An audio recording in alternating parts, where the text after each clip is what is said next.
لپاره او د افغانستان لپاره ډېره غټه خبره ده چې لومړي ځل لپاره ټیسټ سکواډ کې راغلم او د انډیا سره کوم لومړی میچ دی نو ټول هېوادوال افغانان ټول خوشحاله دي. نو زه خپله ډېر خوشحاله یم ځکه لومړي ځل لپاره دا یو ښه تاریخي مطلب یو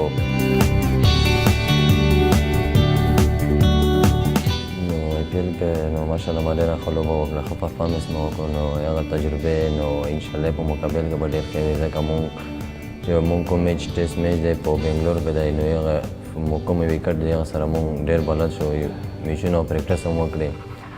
نو H1 چې لکه ما سره کوم ایکسپیرینس شیر کړو نو په مقابل کې به ډېر ښه تمام شي. نو ښه بالینګ بود.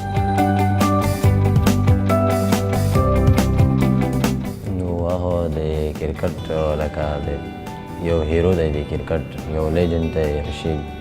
نو یو ځله زه چې ګراونډ کې بالینګ کوم نو هغې کوم ایکسپیرینس ما سره شیر کوي نو زه ډېر خوشحاله یم هغه سره.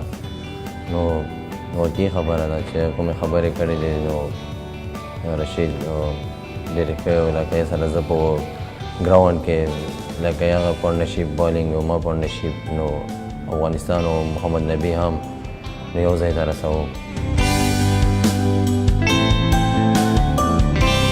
KL راهول ځکه چې یو ډېر ښه لوبغاړی دی نو زه غواړم چې هغه آوټ کړم. ما سره پنجاب ټیم کو نو ما دې ته کوم بال کوو نیټ کې نو ډېر ښه یې لوبولم لکه ډېر ښه مطلب ټیکنیک و زه هغه غواړم چې آوټ کړم. ما ته چانس ټیسټ لوبه کې راغی نو نور لوبغاړي هم په اول KL راهول